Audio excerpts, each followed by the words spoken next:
Okay, Borada, and welcome to this episode of Keeping It Realist, a podcast for and by students of the BA Documentary Photography course at the University of South Wales in Cardiff. And we're doing this in collaboration with the University of South Wales media production team as well.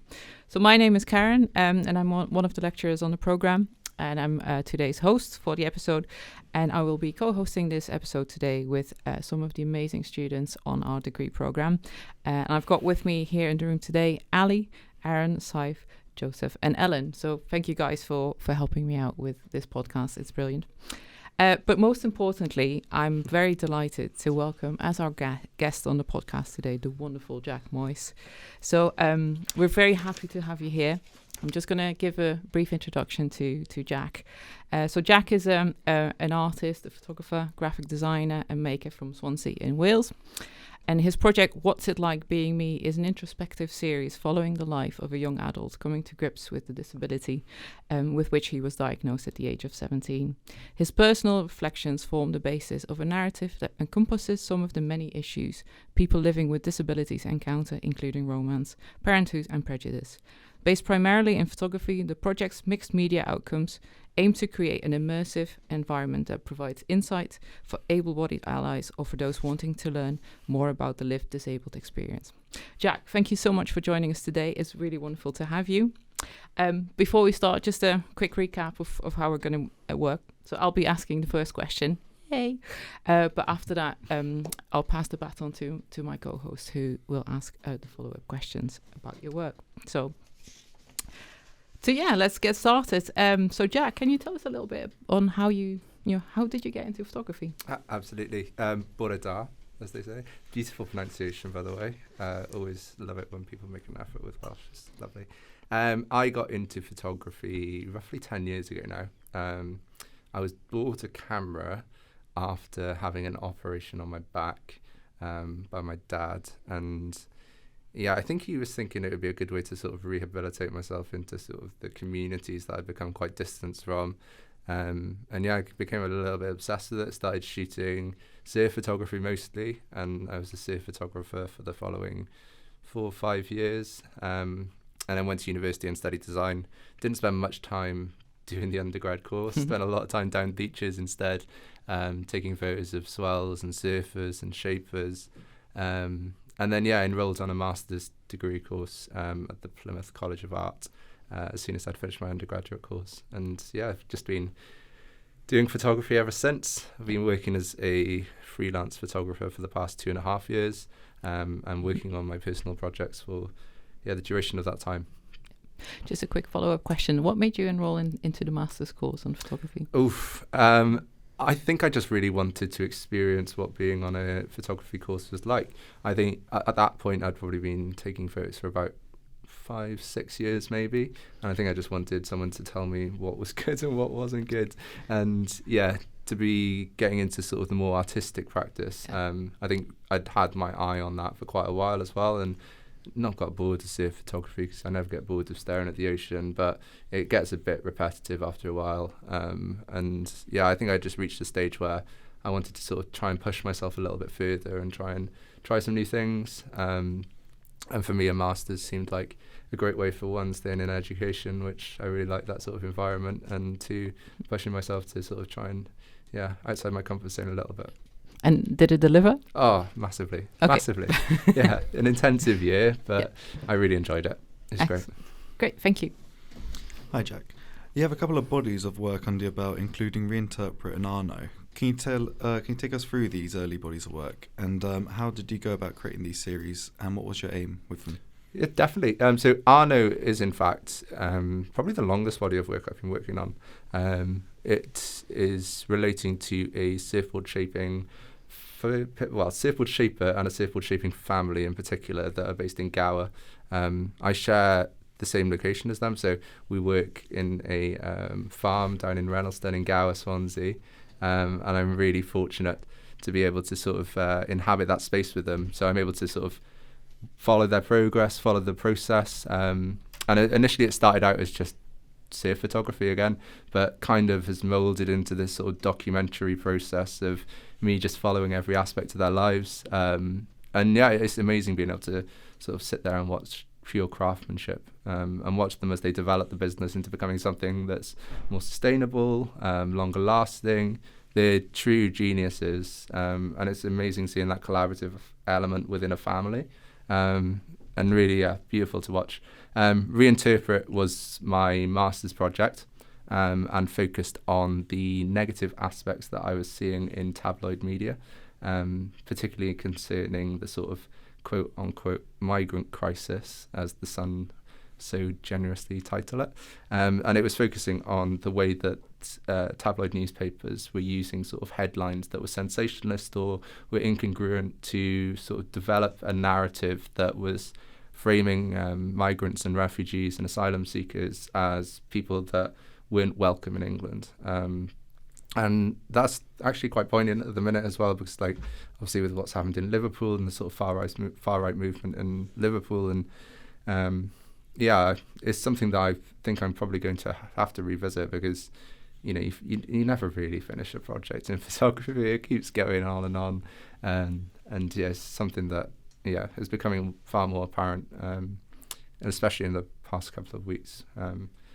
Those two projects, if those summarise them. Thank you. That's okay. So your most recent work, and probably your most personal work, What It's Like Being Me. You were diagnosed at the age of 17 with FSHD, a form of muscular dystrophy, and it says in your artist statement you didn't talk about this diagnosis and the impact of it for about 8 years. So what changed, and what made you decide this process? What changed, and what made you decide to process this through the medium of photography? It's a very good question. I think necessity, to be honest. So FSHD, as you so succinctly put, is a form of muscular dystrophy.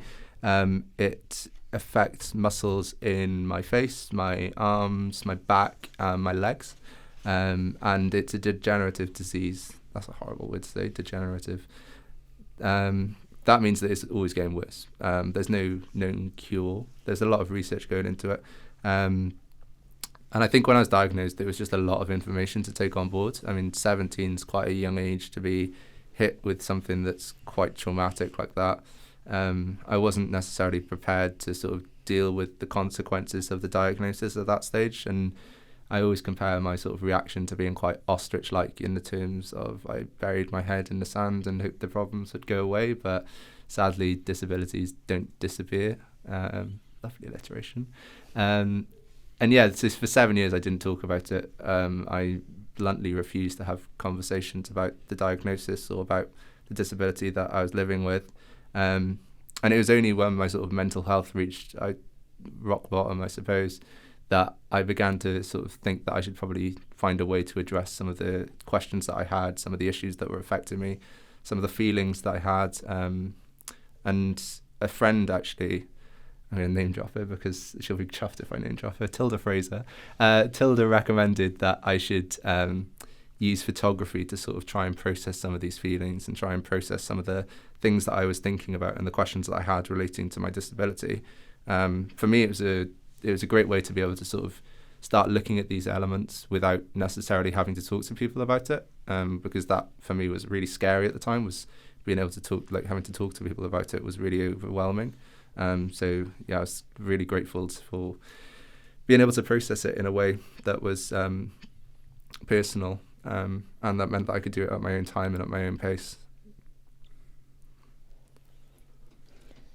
Is What It's Like Being Me an ongoing body of work? And if so, has the role photography plays in it evolved? It's definitely ongoing. I've been working on it now for, I think it's approaching 3.5 years. And I don't see it stopping anytime soon. Photography is like kind of the underlying medium of the sort of project, and it's kind of branched out a little bit recently.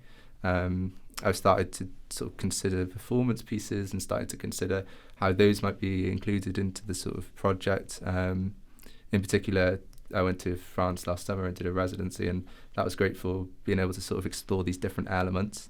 But yeah, for me, photography is the underlying thing. It was the thing that really sort of brought that connection to myself back and allowed me to reconnect with myself, and has been the sort of stabilizing force, I'd say, of my life. It's facilitated conversations that I definitely wouldn't have been able to have sort of 3 years ago, and has led to many opportunities that are really like fantastic opportunities and things that I never thought I'd be able to achieve. So I'm really grateful for photography for that reason. And yeah, I definitely think that although the mediums may change slightly ongoing, it's definitely going to be the underlying medium for me. What do you hope the viewers of your project will take away from it, and how do you want them to engage with it? What do I think? I would like viewers to take away that living with a disability is quite difficult. I'd like them to take away a certain sense of treating others kinder and being more understanding to other people's sort of problems and other people's feelings. I think that is quite a general statement, to be fair, but the world would be a far better place if everyone was a little bit kinder to each other. But for me, it's about shining a light on ableist aspects that's still prevalent in society. So people that live with disabilities do face a lot of discrimination still. They still do face quite a lot of prejudice. And for me, the project's aiming at addressing some of these sort of prejudiced ableist ideals that people still seem to perpetrate. So for me, that's something that I'd like people to take away, and just to be more considerate, I guess, and just to consider the way that they're treating people. Do you think you're able to get that across in a visual way, like in the narration and everything? I hope so. I think it's a bit trial and error.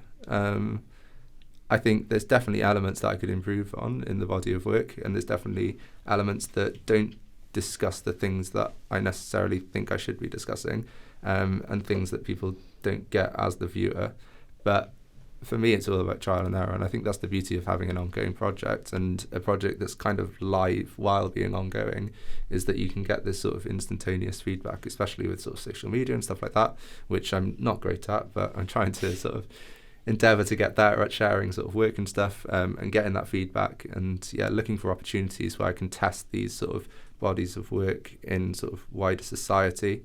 The performances have been really useful for that as well, like getting sort of feedback on them. But I think I'm trying to get a sense of viewer feedback for sure. In your artist statement, you kind of talk about how the media treats disability in a sensational way, and how this creates an additional stigma for people with disabilities. Could you expand on that experience? For me, when I consider sort of disability representation in the media, it's either, oh, look how good this person is despite their disability, like Paralympians, or it's, oh, they did this negative thing because of their disability. And those are the two sort of polar elements. And there's not much grey matter in the middle for me. Like, there's no sort of normalised stories or normalised representation of disability, like your average Joe that lives while using a wheelchair, or is neurodivergent, or lives with ADHD or has ADHD. There's no real stories that fill that grey matter, and no real representation in like wider media of the sort of accurately depict lived disabled experiences. I think a lot of times, disabled roles are played by able-bodied actors, and that's problematic for a number of reasons. But for me, it's just about sort of increasing public's understanding of what living with a disability is, and sort of trying to depict that, I guess. I just want to quickly follow up on something you said earlier, and it kind of ties into this a little bit. When we spoke before, you mentioned that your work initially was for you, and then at some point you decided to actually throw it out into the open. I was just wondering if you could just briefly comment on that. It was very personal, and it was like a personal sort of piece for a long period of time. I don't exactly know what flipped, to be honest. I think it was probably sharing elements of it, and sort of vaguely sharing elements of it, and sort of subtly hinting at this sort of project that I had ongoing, and seeing some form of positive feedback. I remember I cheekily asked Sian Davey for a tutorial, which she very kindly agreed to, and she gave me some constructive criticism and some very positive feedback, which was amazing. And I think when someone that you've looked up to for an extended period of time, like Sian, and knowing Sian's sort of previous work and knowing her role as a sort of psychotherapist and a past vocation, that really gave me the confidence to sort of go, actually, maybe this is worth being seen by people. And the more I've shared it, the more like positive feedback I've had on it, and the more sort of people have said that it's helped them or like changed their views on certain aspects of disabled experiences. And for me, that's like the push that I want to, that's the reason why I want to keep going with it and keep sort of chasing that project for sure. Yeah, that's great. And recently your work was presented on the BBC. And do you want to tell us a little bit about how that came about and how it was received? It's weird seeing my face on the BBC. It's always a strange one when you switch on the news and you're just there. So I'm very fortunate to have a friend who works in the BBC, and she's been asking me to do a interview for quite a while. My New Year's resolution for this year was actually to take more opportunities and to not shy away from things that presented themselves to me. And when she asked me, I decided that this is the year to do it. The body of work had also reached a stage where I felt comfortable sharing elements of it that, in the sense that it wasn't sort of constricted, and it wasn't sort of, it was fleshed out enough to be able to share, and I felt like it accurately depicted what I wanted it to. But yeah, a friend asked me, and I decided it would be a great 27th birthday present to organise it on my birthday. So that was a fun one. But I'm really grateful for the experience, and I'm really grateful for the feedback that I've had off people and the opportunities that have presented themselves from that sort of process. It's been really, really overwhelming at times, but also just incredibly grateful. Okay, excellent. Joseph, it's your turn. Sorry, I interrupted you. That's all right. You travelled to Arles last summer for a residency. This ultimately resulted in a performance piece during the well-known Photo Festival. Can you talk us through how that piece of performance art came into being? So the residency I did was a Studio Vortex residency, which is run by Antoine de Gatta, a Magnum photographer from France. And he really pushes you, really pushes you. It was really great, actually, because that's the thing that I've missed most, especially when you leave university. I don't think you really take it for granted how sort of fortunate you are to be in a situation where you can get feedback on your sort of work on a sort of weekly basis. But yeah, went to Arles to do a residency, and I sort of roughly outlined to Antoine that I might be interested in doing a performance loosely based around Abramovich's Project Zero, but a little sort of less intense potentially. And he was really sort of keen for me to do that, and really sort of encouraged me to sort of chase that. And yeah, it ended up, I did it on one of the last days I was there. And the performance piece was basically me standing in the street with "I am Jack, I am disabled, how does that make you feel?" written on my chest. I stood blindfolded and topless for an hour in like 45-degree heat, which was, it's a lot harder than it sounds, standing still. And yeah, it was a really great experience. I really enjoyed the performance aspect of it, which I didn't think I was going to. Especially given that a lot of my work is quite private and sort of quite insular. But yeah, it was a really nice opportunity to sort of get some feedback from an audience that I wouldn't currently be able to connect with, or that wouldn't normally see my work, and especially sort of a wider variety of people that, you know, aren't just photographers. Obviously it was as you put, the Photo Festival in Arles at the time, which meant that there was some sort of interest from the crowd with regards to, and had like a bit of background about photography, which was interesting. But it also featured a lot of local people, and the demographic was like far wider than I'd ever be able to sort of connect with just through sort of social media or hosting an exhibition in a gallery. So that was really interesting. And yeah, I think it's definitely something I want to incorporate more and more into my work, because for me that's like the crux of the situation, is how do you connect with more people and this sort of wider demographic of people and make them a part of the sort of lived disabled experience. A quick follow-up question. You did your performance piece for a number of hours, and did you have any interesting interactions, say, with the police or with anyone in public? Yeah, the police came past, but the police didn't actually mind me standing in the street topless. I think I don't think it's the weirdest thing they've seen. I remember Antoine was saying that, I think it was Tom Pope. Antoine said that Tom did a performance where he was trying to get couples to walk across his bare chest. So in comparison to that, it was probably pretty normal. But yeah, I think the weirdest thing that happened. So my French is quite broken. I can speak conversational French to a certain degree, and then after that I lose it. So I was not fully understanding of what people were saying. I could hear someone saying how ridiculous it was, which was kind of funny. And then some guy rode past me on a bike screaming, which was a bit jumpy, and another guy nearly skated over my toes. Apart from that, and the occasional sort of chatter of older French people being really confused as to why there was a Brit stood topless in the street looking really pasty.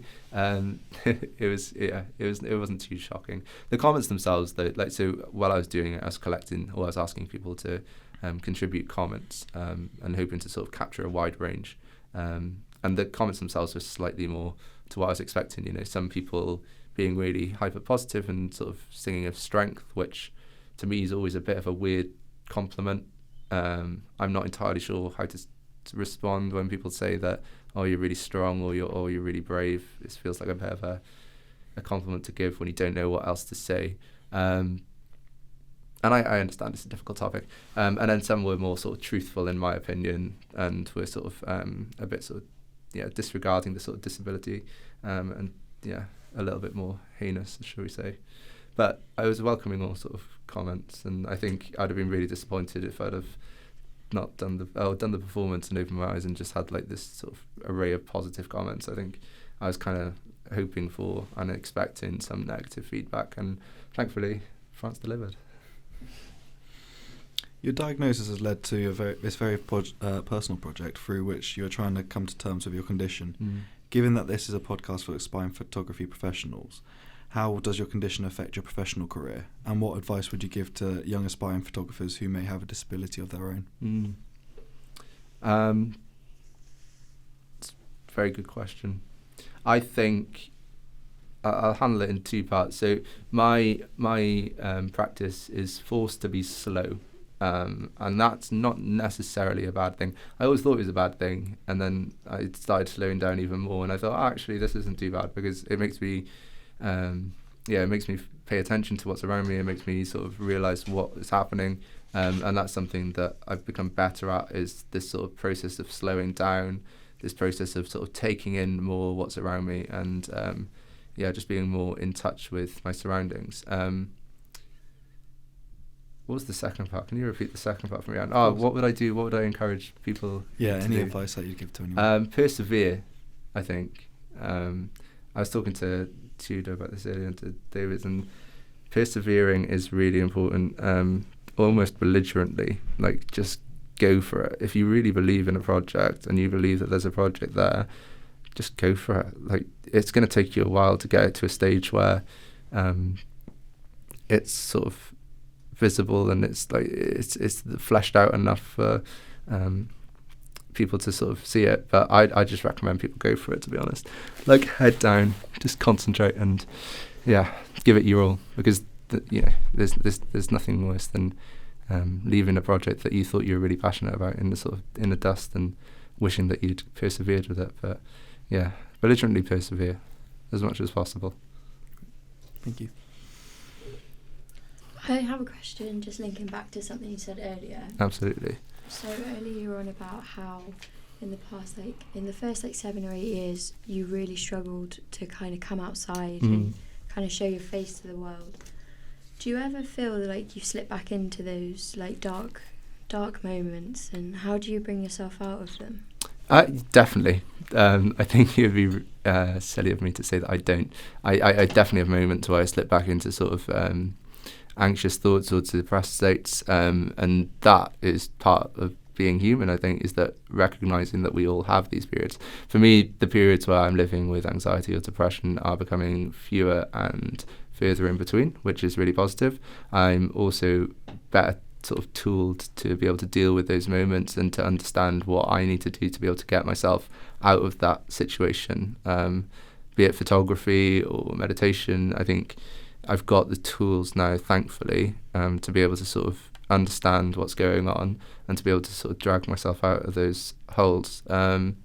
Therapy is a huge one for me as well. Like, I speak to a therapist on a weekly basis, and I really enjoy that process. And for me, it's really interesting to sort of understand what's happening behind the sort of lived experience and to sort of understand the sort of thought process for sure. But yeah, it's a tough one, but I think it's human, you know. But I don't think anyone ever talks about it either, do they? Like, everyone keeps their sort of struggles to themselves, and because they're doing that, everyone assumes that no one else has any struggles. And that's something that I'm trying to improve on, is like being more sort of open and discussing these things and hoping that other people or might be tempted to follow suit because you're doing so, you know. But yeah, I hope that answers your question, Ellie. Thank you. That's okay. Can I just follow up on that? You can. Do you think then that photography has helped you, like, come out of those darker times, and if there's a space in like the gallery world or like how you disseminate that work for a very personal and insular project? Yeah, I'm not sure what the gallery space looks like to me. I'm not sure how the project necessarily extends to the gallery space, and that's something that I'm definitely trying to get better at. I'm very fortunate to have the opportunity to show some work in April in Belfast, and that's something I've been thinking about quite a lot, is how do I take this body of work and represent it in a gallery space. Like you said, the body of work is very insular and personal, and sharing aspects of that is really scary, because it's me at my most vulnerable state. But I'm hopeful that, you know, with the right people around me, I'll be able to sort of farrow on and find a way that it's able to be communicated through the sort of an exhibition space. And yeah, but it's a really good point, a really good question. I don't think that necessarily answers your question either, but it's something that I'm always thinking about, and I think it's something that photographers, no matter what sort of level they're at, are always going to be a bit concerned about, is that how does this body of work communicate to a wider audience on a wider scale, rather than people that know the work really well and that you speak with on a frequent basis? How can we sort of share this message with a wider body of people? So in the gallery space, like, do you see the work being big or small or a mixture? Like, kind of how would you go about curating it? Trial and error. That doesn't answer any questions. But no, I think I can see some pieces being really big. I think for me, there's a certain pleasure in seeing other people's discomfort, and some of the work that I create makes people feel quite uncomfortable. And that sounds really backwards, but there is an explanation behind it. I live with a lot of discomfort, and I'm uncomfortable a lot of the time myself, often because of the disability, and the way that people treat me because of the disability. So for me to make the viewer feel uncomfortable, that's kind of the point, you know. That's what I'm trying to achieve, is like this level of understanding with the viewer, that they're able to experience what it's like to be me. Yeah, I think there's some elements that I'd want really big. There's some elements that are more intimate moments that I think would probably lend themselves to being on a far smaller scale. So for me, it's all about that interplay between how we present work and what you want to achieve from the scale of it, and whether it's in colour, whether it's in black and white, whether it's hand printed, whether there's mixed media elements on it. It's all got to serve a purpose. And I guess it's just about testing. Like, you got to test these things out and get them on walls and get them up and get people's feedback on them. So what better space than an exhibition space? Do you think that lighting can affect like the mood and portray a certain atmosphere that could be beneficial? Yeah, I mean, I spend a lot of time under a red light. I'm not living in Amsterdam, I promise. I just spend a lot of time in a dark room, and yeah, red light for me is really important. Like, it was one of the main things that like calms me down. I can spend hours in there, and it seems like seconds. You're not thinking about anything else apart from the work you're making. So there's definitely elements of lighting that I want to bring in, and like that's a really interesting point that I'd not necessarily thought that much about, that we'll definitely be stealing those for different exhibitions. You heard it here first. Yeah, credit to you. But yeah, no, I think it is really important. And yeah, if you want to make it like quite an intimate sort of environment, which a lot of the work lends itself to, lighting can achieve that. And I don't know, gallery lighting normally makes me feel really anxious. It's like so bright and so white, and everything's like, oh my gosh. So yeah, I'm trying and stay clear of that, and especially because like I know that that's very overwhelming for people with certain disabilities. People might find that incredibly overwhelming, and I want to be encompassing of disabled people, so I need to be able to take that into consideration and maybe have like dim hours, where the lights are turned down for a couple of hours and people can go in and feel a bit more relaxed and a bit more at ease. But yeah, that's something I'm trying to think about. Cool. If I can actually follow up on the matter of exhibitions, so we've talked quite a bit now about how you would present the work if you were given the opportunity, and hopefully you can put that into practice in Belfast shortly. But in recent years, we've seen a groundswell of, in the wake of the Black Lives Matter movement, where institutions are opening themselves up to artists of colour and diversifying their collections, diversifying their exhibitions program. Do you think I think I can guess the answer, but do you think we need to have a similar movement for disabled artists or neurodiverse artists as well? I'd be a fool to say no. No, I definitely do think we do need to. I think it's vital, to be honest. I'm also like very aware that ableism is quite a weird term, and a lot of people don't fully understand what it is. And so I think it's still a way behind the conversations we're having regarding sexism and racism. And don't get me wrong, there's loads of work we still need to do on those topics as well. I don't think it's ever going to be a completed topic that we can be like, oh, I completed that, let's move on, sort of thing. But I do feel like ableist attitudes are still some way behind the social norms of sort of calling out racism or sexism. I think there's definitely space. I mean, I've recently got in touch with, and I'm now a member of DAC, which is Disability Arts Cymru, and they're a fantastic organisation who create space for disabled artists of sort of a range of disabilities. And I think having organisations like that is vital, because it gives the artists themselves confidence to be able to approach exhibition spaces and be like, look, this is what we do, this is what we want to achieve. Can we work together? And I've really welcomed the sort of more culturally aware attitude that gallery spaces have been sort of garnering, and long may it last, because it's such, it's really interesting work. And middle-aged white men have had their day. And what can we do in the industry to help that process along? What can we do I think just championing people who are disabled or whose work is speaking of cultures that need to be talked about, be that through sharing their work on Instagram or going to gallery openings, buying pieces so that they're able to sort of create more work, telling your friends about them.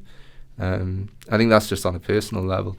On a sort of a wider level, I think gallery spaces need to be looking at, I think, having a plan of action where they're sort of, trying to sort of encourage more people of colour, more people of the disabled to be able to include work in their spaces, and maybe having like, I don't know, a set number of spaces a year for artists of colour or of artists who are disabled is really vital, and something that should be happening really.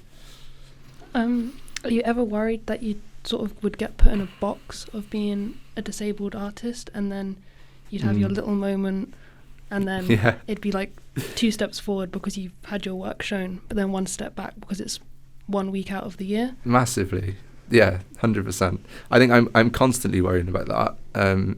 Like, do I want this project to define me? And if I do, how long can I make it last, I guess? Like, it's a really difficult one for me because, I really care about this body of work.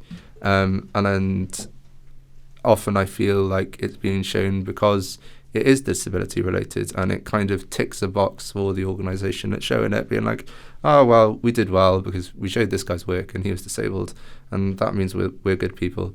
And it's kind of like when everyone started sharing the black square on Instagram, and it's like, it's a bit showy, like I feel like we need to have some evidence backing it up, but it's something I'm always worrying about. Like, I don't necessarily want this project to define me as much as I invest like all my time and effort into this project. So it's a tricky one, and one that I'm always battling with, but the goal is, you get this shown, people see the merit of your photography rather than the merit of showcasing you because you're a disabled artist. And yeah, I'm hopeful that that'll be the case rather than, this is ticking a box for us, I think that's about it. Do you want to go, Joseph? Yeah, sure. Yeah. Ooh, closing statement, so Joseph. I guess the final question for us from us would be, so what's next for you, and what's your plans for the future? Good question. Next for me, showcasing the work, I think. So I've got this exhibition planned with Belfast Exposed in April, and I'm really excited about the opportunities to sort of share the body of work with an audience who potentially haven't seen it before, and have that opportunity, and then hopefully get some grant funding so I can concentrate on finishing off some elements and making it into a more complete show. So Welsh Arts Council bids, I've been writing them for so long, and probably just need to submit them now. So that's the plan, is to get those sort of council bids in, and then hopefully concentrate on this project for another year and see where that leads me. And there's always bits that, you constant as a photographer, I think you're always having ideas of new projects that you want to start, and new ideas being formed, new ways to sort of translate the way that you feel and see the world. And that's something that I'm trying to sort of, incorporate more and more. But yeah, thank you very much for the opportunity to speak to you all, guys. Great questions.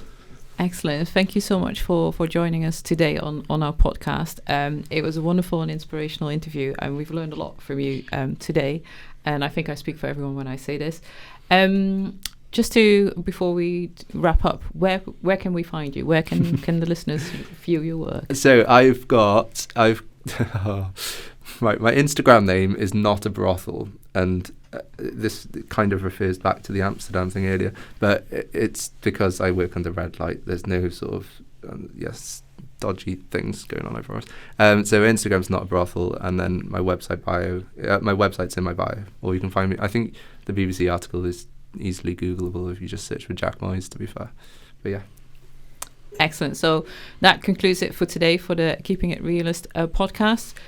Thank you so much, Jack, again for joining us today. It was really fun, wonderful. Thank you to all of my co-hosts, Ali, Aaron, Saif, Joseph and Ellen. And thank you to the listeners for listening to us today on the podcast. You can find us on Spotify, and you can find us on all the relevant social media channels for Doc for USW. And thank you so much. Thank you very much. Cheers, guys.